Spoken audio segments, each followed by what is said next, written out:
This Tesla Model S got brought back from the dead. The Tesla Model S is the most important electric vehicle of the last 20 years, but it rarely makes headlines anymore, even though it was the world's best-selling electric vehicle for a couple of years, dethroning the much more affordable Nissan Leaf. It was quite an expensive car, and higher trim-level models easily exceeded $100,000 when new, which is why it's surprising to see how cheap you can get one these days. Granted, the Model S P90D that YouTuber Samcrack found sitting in an auction lot was listed as dead and with no access. He bought it for $10,100, which is way lower than the average price for one of these cars. Had it been sold as a runner, it could easily have fetched double that.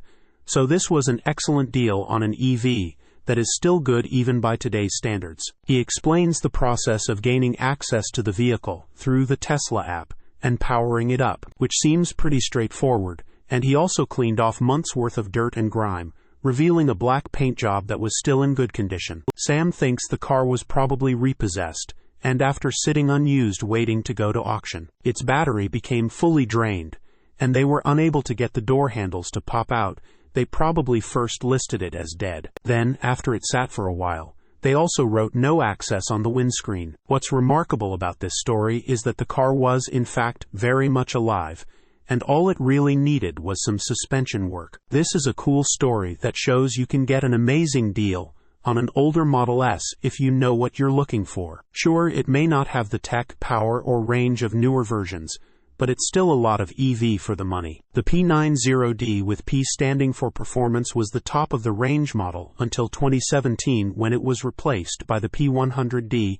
Its two motors provided 691 horsepower, which you can access by putting it in ludicrous mode, and it was good for a 0 to 60 miles per hour time of under 3 seconds. The 2016 model year P90D had an EPA range rating of 315 miles. And even though we don't know if the car in the video had its original battery pack, the fact that it shows over 200 miles with an almost full battery means it's still a very usable car, especially considering the price and the fact that you should still have access to the vast supercharger network. Source: reposted and summarized from @insideevs.